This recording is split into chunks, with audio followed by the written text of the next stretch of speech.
We're co-hosting the event today with the Integrating Nature, Finance and Biodiversity Programme funded by NERC and the Environmental Policy Innovation Centre from the US. So thrilled to have Becca with us. Now, today we are taking a deep dive, and that is into the how the US tracks nature market credit sales and project information. And it turns out that how is sort of done by all of us standing together and singing the frog chorus, or otherwise known as RIBITS.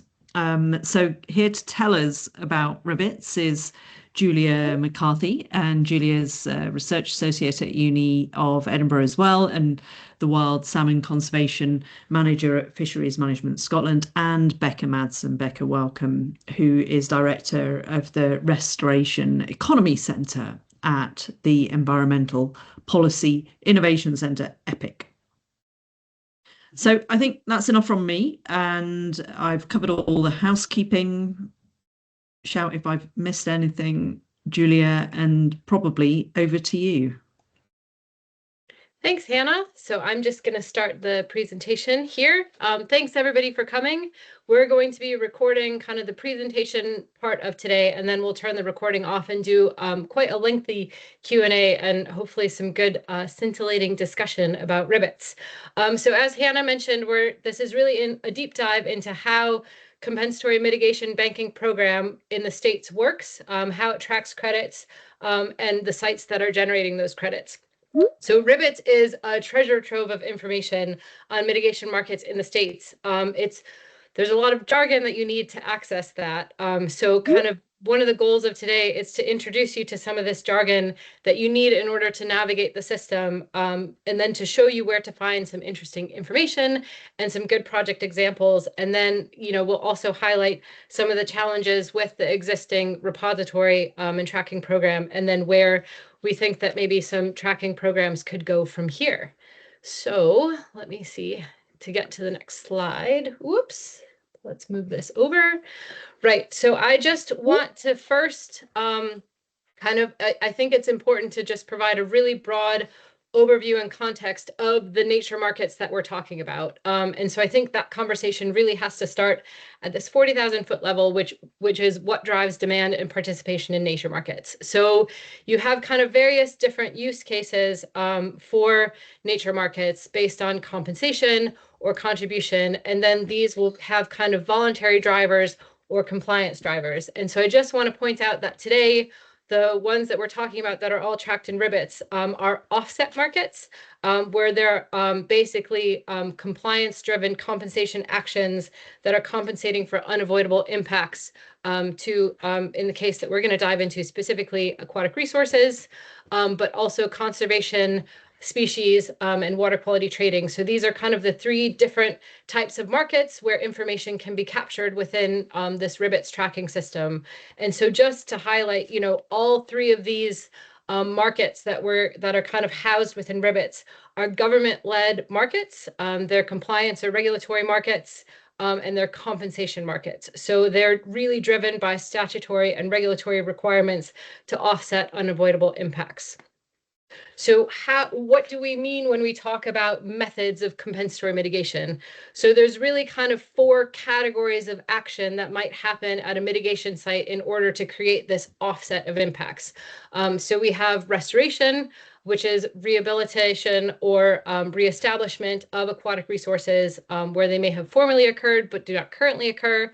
We have enhancement, we have establishment or creation of new aquatic resources where they did not previously occur. And then we also have preservation, where resources might be preserved or protected from threats.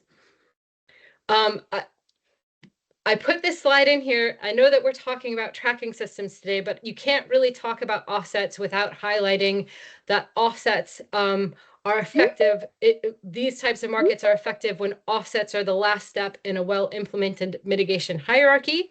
So this is just to kind of provide you with that perspective of what does that actually look like in practice. So in order to be kind of compliant with the regulations, the way that this all works is that a project developer is going to apply for a permit to, in the case of stream and wetland credits, impact waters the US, they're going to have to evaluate alternatives or ways that they could reduce kind of the project footprint or look at an alternative project to meet their need, consider additional activities that would minimize impacts. And then the very last step of this process in the hierarchy is to mitigate for any unavoidable impacts.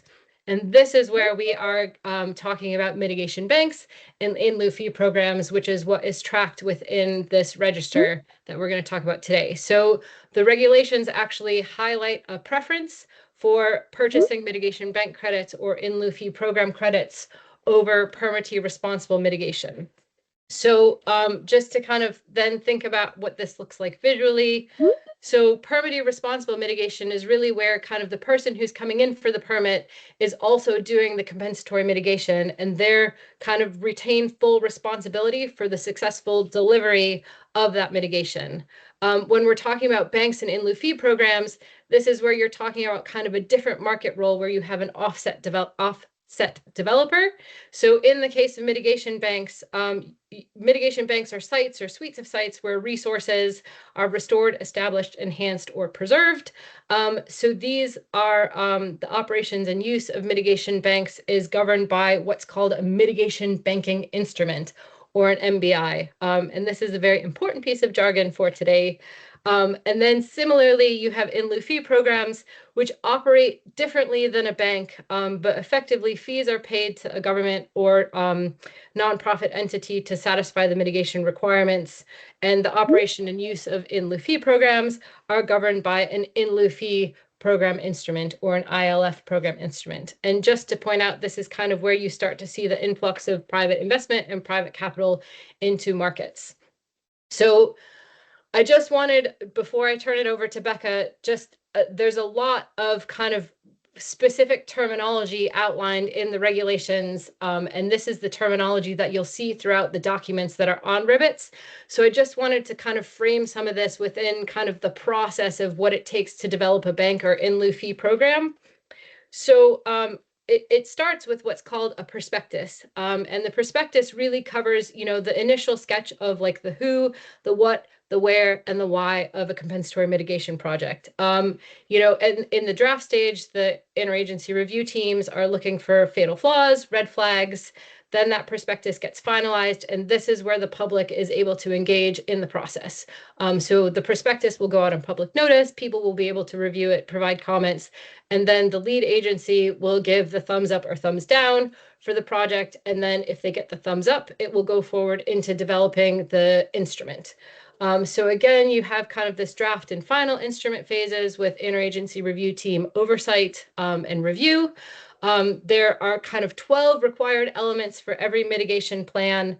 And these really kind of ensure that your planning stage, your delivery stage, and then your post-project monitoring stage of a project are going to all be in place so that the project performs well and you have successful delivery of the compensatory mitigation. So just, I want to point out here, because I know Becca is going to talk a little bit about milestones later. So within the banking instrument or the in lieu fee program instrument, you do kind of this last bullet. It does cover how many credits are available within every individual mitigation bank site, and also when they're going to be released.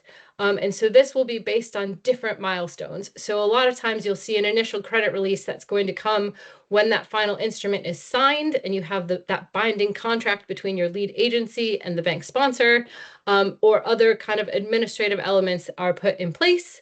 You'll also typically see credit release milestones once the delivery of all of the actions has been in place.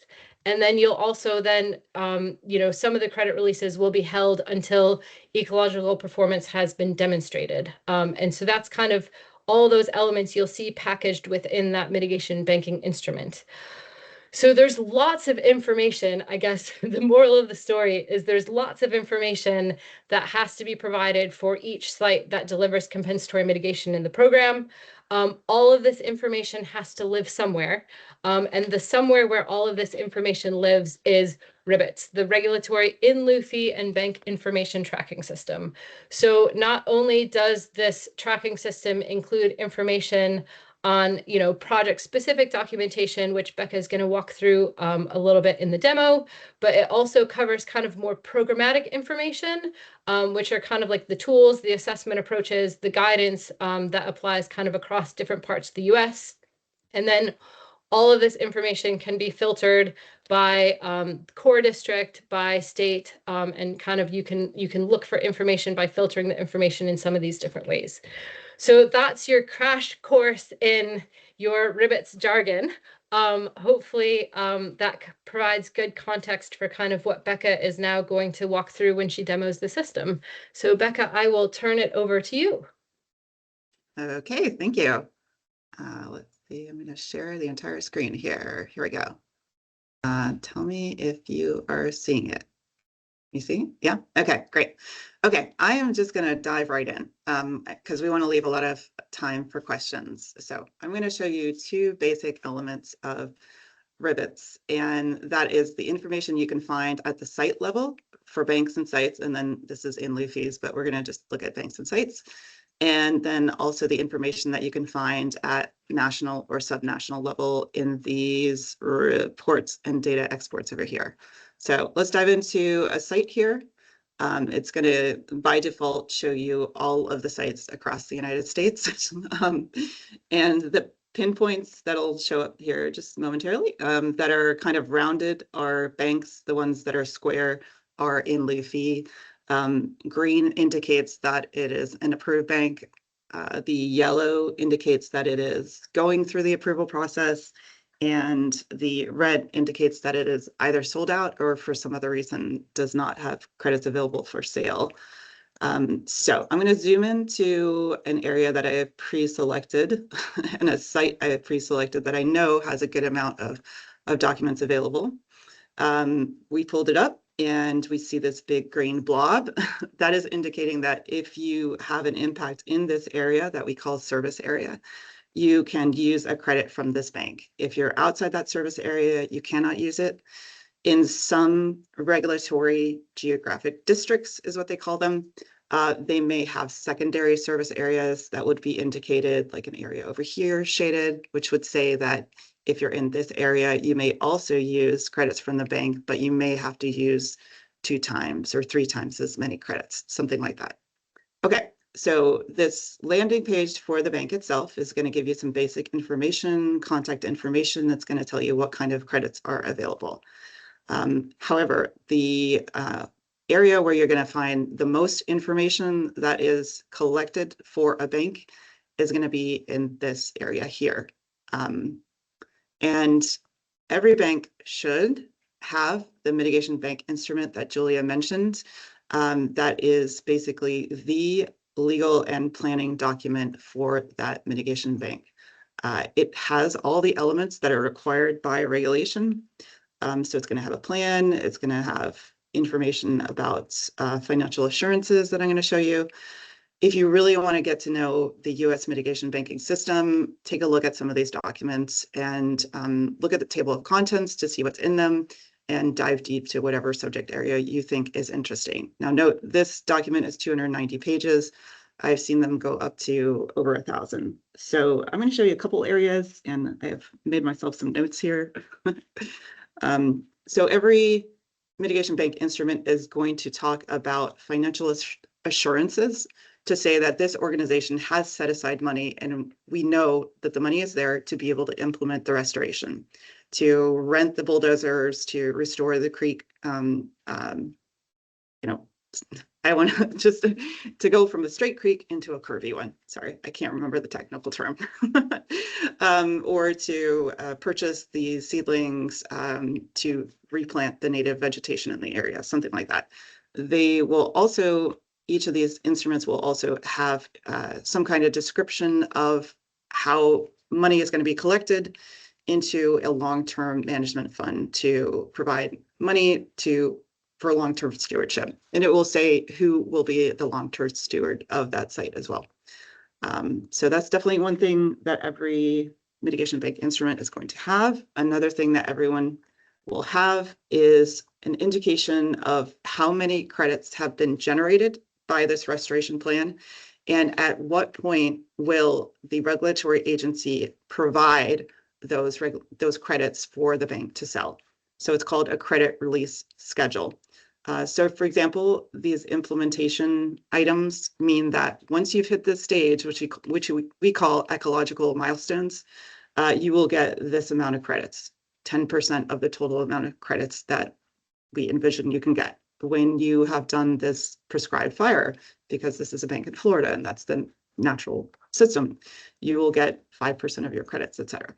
Okay. So there is much more in these mitigation bank instruments, but Julia also mentioned that there's required monitoring of these sites, and I will show you a little bit about that, because this is where the have you met your milestone comes in.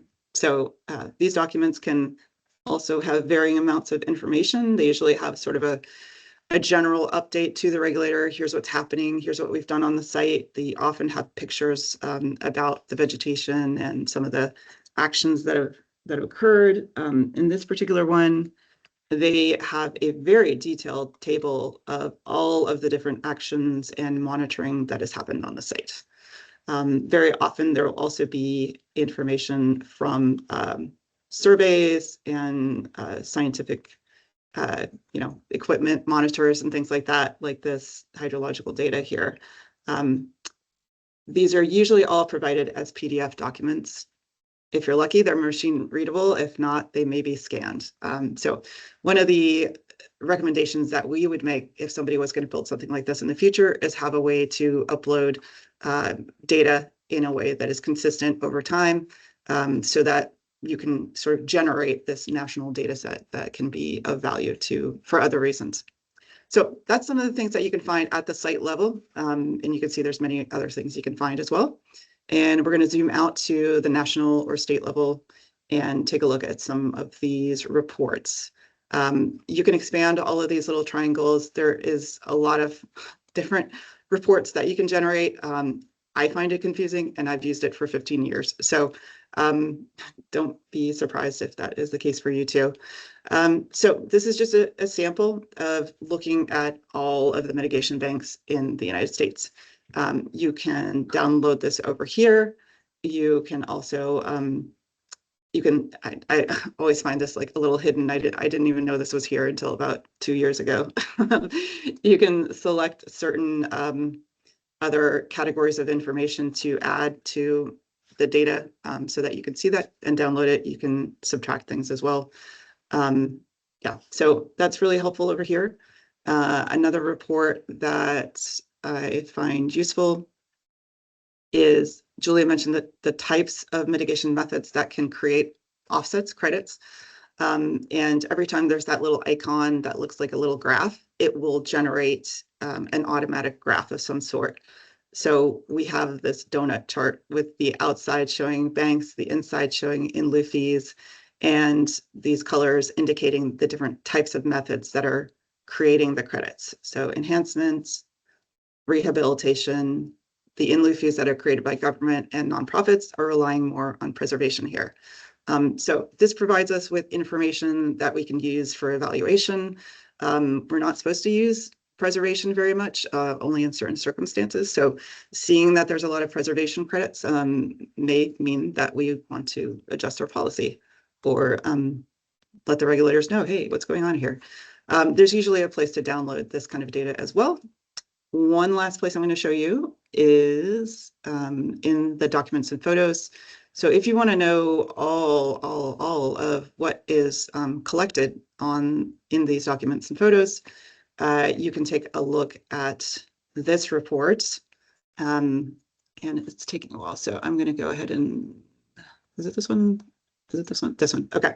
I've filtered this one because if you unfilter it, it's got really confusing looking names and things like that. But I filtered this to a particular state, I believe, and it will show you for every bank, for whatever geographic area you filter to, all of the documents that have been uploaded that you could take a look at. So there's a tremendous amount of information available on RIBITS. It's a good thing. Before there was RIBITS, you would have to contact each and every regulatory district that was held that information. You'd have to request it. Maybe they get back to you, maybe they wouldn't. So it's definitely a lot better than it had been prior to this existing. So we've been talking about this. There's a lot of great aspects to it. There's definitely also a lot of critiques of it. We've done a survey last year because we knew the Corps of Engineers kind of had it in their plans to update RIBITS and to really think about how they want to change it in the future. So we wanted to provide them some feedback. So we heard from people that one of the biggest issues was that when you look at the credits that are available, it may not be the credits that are actually available. And it may be because the regulators are not updating it frequently. And it may also be because behind the scenes, applicants who are getting permits may need credits, and they may be reaching out to bankers and making formal or informal contracts to say, we want to reserve this amount of credits. So let's say they need 100 credits and they reach out to a banker, I want to reserve 100 credits. Now on RIBITS, it'll still show that those 100 credits are available, but in reality, they're not really available. You know, maybe they may break that contract and that's fine, and then they become available, but maybe not. So that's one of the bigger things. And then what RIBITS is showing you is really only the supply side of credits. There's also the demand side. The demand is from impacts, from people needing to get wetland and stream permits from the Corps of Engineers under the Clean Water Act. So, and right now there is a very limited amount of public data that is available on an online dashboard. Only 10% of all the permits under the Clean Water Act are here on this public dashboard. Now, you can get the remainder of that data through a Freedom of Information Act request. It takes a while, usually. Sometimes you have to kind of ping the regulator a few times. You will get it eventually, and then it is a very confusing data set to work with. So I've been working with that for years now, and we still have difficulties. So I have a sample of this. If you get the PDF that I think we can share afterwards, you can click on that and see a sample of 500 records from that data set. So there are some efforts in the states. There's one state effort and a couple private efforts that I know about to try to make a better RIBITS, right? So in the state of Virginia, they have created something they're calling the Stream, Wetland, and Nutrient Exchange, SWAN, get it? RIBITS, SWAN. So they're trying to go with an animal theme here. And they are really trying to indicate the true supply and true demand much better. So true supply, they're trying to create this place where the permittees who need a permit can make formal and informal arrangements to reserve the credits ahead of time, right? So that will show that part of supply more consistently. And then the state also is trying to show demand, and it will import its data about its state permits, I believe. And then it also is taking a look at the historic permits that have been granted in that area. So kind of looking at the average demand over a 3-year period and integrating that into the demand side of the equation too. Now, these may just be screenshots for demonstration, and they may not be actual true numbers because this has literally just been released earlier in the year. But this is kind of the type of dashboard that will be available in Virginia. And some other private developers are trying to create solutions like this too. Now, over in the academic world, I have some good connections with UNC Chapel Hill. They've done, they probably are the researchers that have done the most research into the world of mitigation and offsets in the United States. And we've seen both sides of the data. We've seen the demand side and the supply side and the monitoring side of things in RIBITS and in the Corps' permit data set.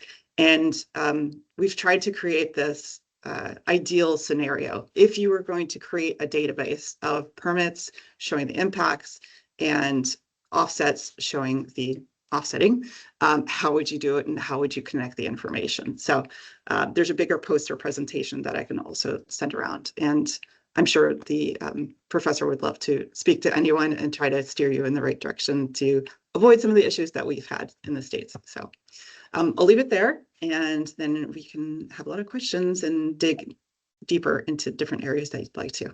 So thank you. Wow, Becca, thank you so much, and well done for having nerves of steel to deal with the live system, as well as showing us some of those screenshots as well.